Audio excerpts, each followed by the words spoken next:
Abuse means use it in a wrong way. 배지 lokbatangwa.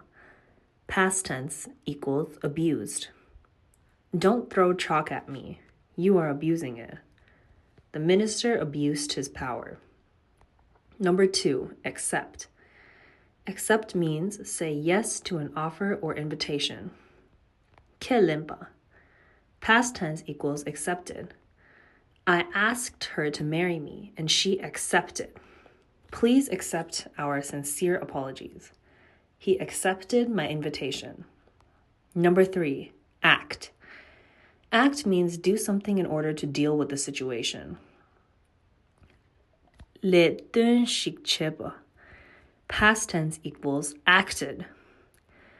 The Chinese soldiers have crossed the border. The government of India must act now. The young woman's life was saved because the doctors acted so promptly. The UNO must act to stop the Chinese violation of human rights in Tibet. The children are crying. You must act now.